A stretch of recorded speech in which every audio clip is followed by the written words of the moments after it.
Bueno, entiendo que estés encantado porque yo creo que hace una gran labor y lo que lleváis todo este tiempo haciendo pues es muy bueno, sobre todo para los pacientes, pero creo que merece la pena que nos expliques qué hace la Federación Española de Parkinson. Bueno, pues yo primero agradecerte porque yo creo que es verdad, o sea que el grupo que hace la Federación, que está en la Federación, es un grupo pequeño, pero muy motivado y hiperactivo. La Federación Española, bueno, pues se fundó hace 25 años, celebramos este año el 25 aniversario, con 5 asociaciones y ahora mismo somos 66 asociaciones por toda España. Yo creo que digamos, lo que hace la Federación es un poco una organización tipo paraguas, es decir, las asociaciones dan servicio a los pacientes, a los cuidadores, a los de primera línea, es decir, de las terapias necesarias, la atención psicológica necesaria, etcétera. Y un poco en la Federación tratamos de coordinar ese movimiento asociativo, de representar a todos los pacientes de Parkinson, que son más de 160.000 en España, y no todos están asociados, pues a través de seminarios, a través de charlas de, digamos, lo que llamamos las masterclass, que son de neurólogos o de, en fin, de gente que tiene prestigio dentro de esta enfermedad. Y bueno, pues un poco esa es nuestra función fundamental, vamos, de coordinar el movimiento asociativo, de defender el Parkinson para que siempre esté en primera línea en todas las políticas sociosanitarias a nivel estatal y a nivel internacional. Somos miembros de la Asociación Europea, vamos a hacer una especie de encuentro de las asociaciones latinoamericanas que nos llaman continuamente y tenemos muy buena relación con ellas, etcétera. ¿Qué retos crees que han tenido las personas con Parkinson durante este tiempo y cómo habéis trabajado vosotros en apoyar esto? Bueno, yo creo que el reto ha sido para toda la sociedad, pero desde luego para los pacientes o las personas que tenemos Parkinson, pues quizá con un tema, digamos, un agravante más. Yo ahí distinguiría dos comunidades. La comunidad de Parkinson, digamos, en personas de edad avanzada, mayores de 65 años, en los que normalmente el cuidador suele tener también terapia o patologías, etcétera, que le complican, y el aislamiento, tanto del cuidador como a la persona afectada, pues yo creo que ha habido situaciones muy dramáticas, incluso de personas que tuvieron que hospitalizar y que estaban de cuidador de una persona con Parkinson y la persona con Parkinson no sabía dónde ir, etcétera. Hay otro colectivo que es el de gente joven que normalmente se mantenía, o nos manteníamos, me incluyo yo, nos manteníamos bien a base de las terapias de fisioterapia, logopedia, terapia ocupacional, hacer deporte, socializar, ir a conciertos, a cines, etcétera, y que de repente nos hemos encontrado metidos en casa y eso nos afecta psicológicamente pues mucho. Eso desde el punto de vista de los pacientes. Desde el punto de vista de las asociaciones el impacto ha sido muy duro, muy duro. Es decir, nos encontramos que de una semana a la siguiente hubo que cerrar todas las instalaciones de las asociaciones, cortar las terapias, la financiación de la mayoría de las asociaciones viene de las terapias que proporcionan a los socios, y hubo que hacer una transformación que yo creo que se ha hecho francamente bien y positiva, para estar en contacto con los socios de manera telefónica, poner en marcha terapias a través de, digamos, de medios virtuales, en fin, de teleconferencias, etcétera, y mantener a ese colectivo con un mínimo de optimismo dentro de la situación tan dura que se está viviendo. Andrés, ¿tú cómo lo has vivido?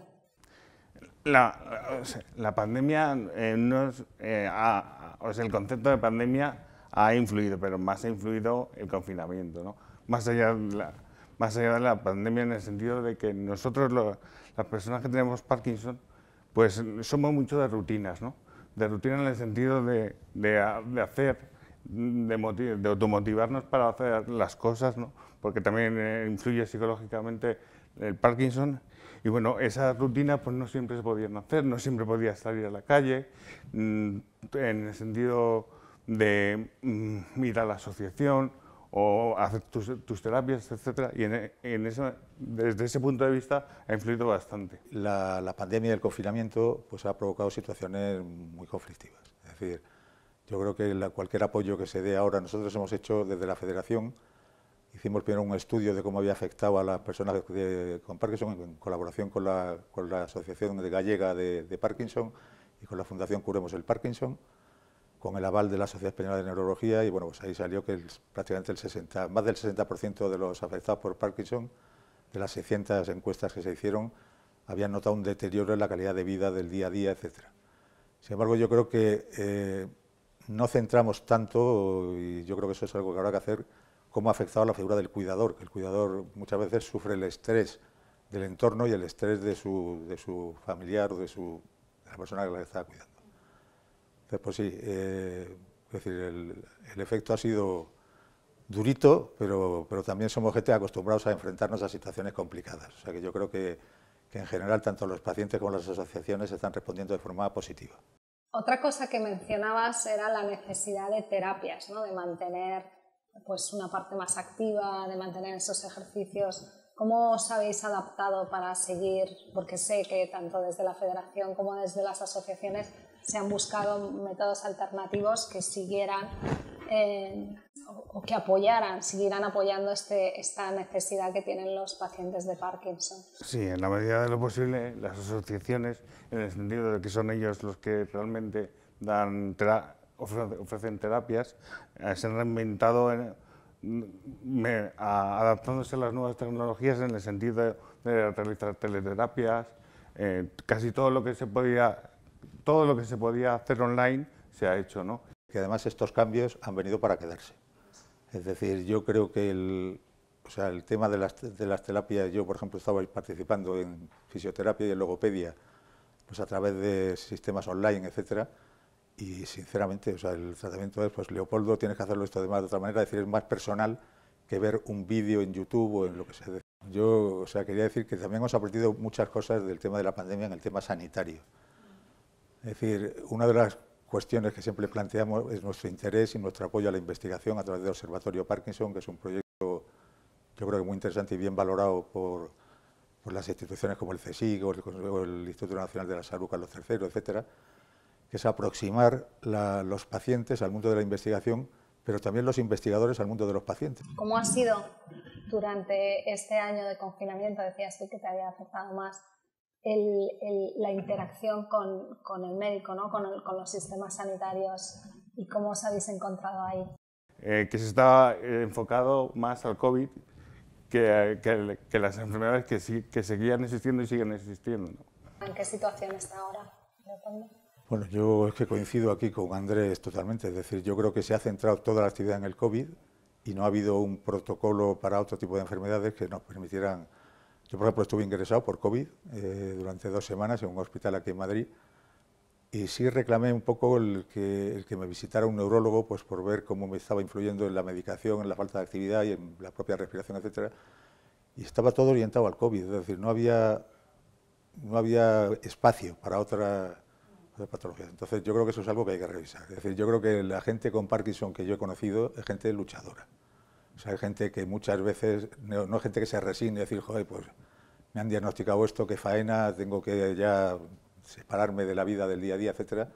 Pues hay gente que sigue haciendo deporte, que sigue subiendo, montando en bicicleta, que sigue, pues hace 3 años estuvimos en lo alto del Veleta, hicimos el Camino de Santiago, y es gente en general luchadora y que se plantea retos, etcétera. Yo creo que hay que volver a esa mentalidad, es decir, hay que volver a una mentalidad sabiendo que va a haber cambios.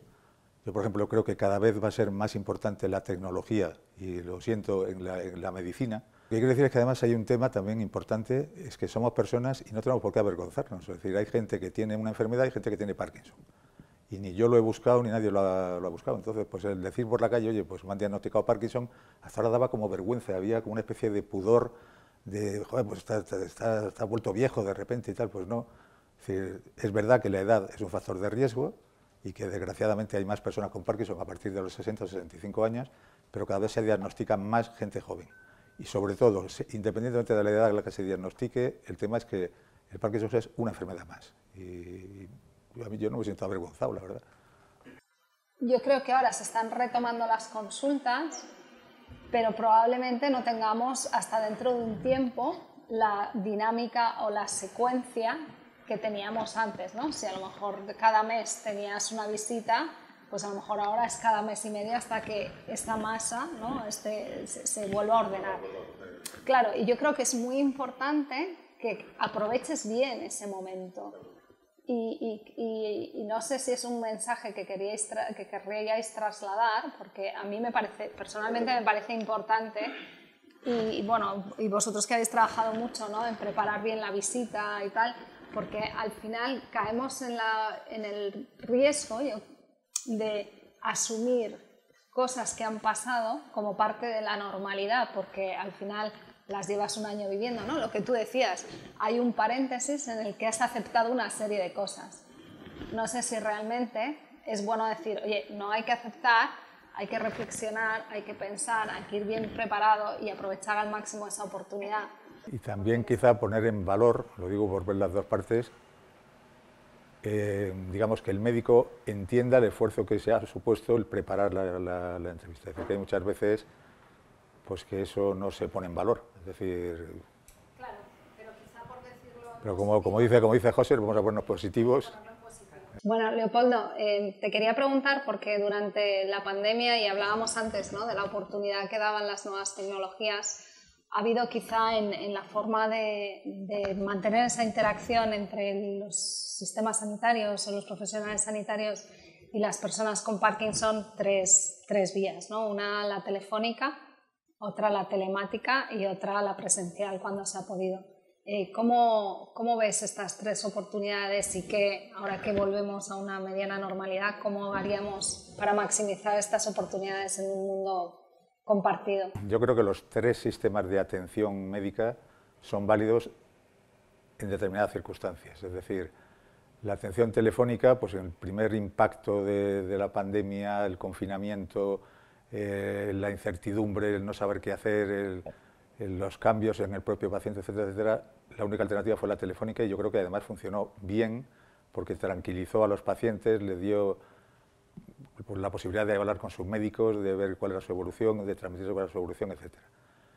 La segunda fase, cuando se empezó a implementar en las asociaciones y en la propia federación y también en el colectivo de hospitales y del colectivo médico, etcétera, la teleconsulta yo creo que es un paso abismal. Es decir, yo creo que el ver, por ejemplo, hay ahora sistemas que permiten evaluar los movimientos de la mano, etcétera, a través de un ordenador en remoto y el propio especialista te puede hacer un chequeo a través de una teleconsulta. Es decir, yo creo que ese sistema, para mí, quizás sea el más fiable, el más...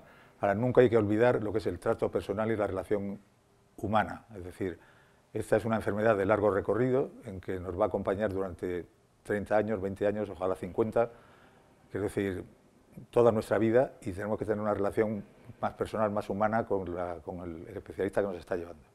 Entonces, no podemos sustituir las consultas presenciales por solo consultas telemáticas, siempre tiene que existir la coexistencia entre esas dos técnicas que yo creo que va a facilitar la relación entre el paciente y el especialista. Pero sin duda son una oportunidad y comentábamos antes de entrar en este debate la importancia del mundo, de estas herramientas en el mundo rural y además vosotros tenéis un gran compromiso con el mundo rural. Bueno, nosotros creo que la primera campaña que llamamos Parkinson Rural la lanzamos antes de que se empezara a hablar de la España vacía.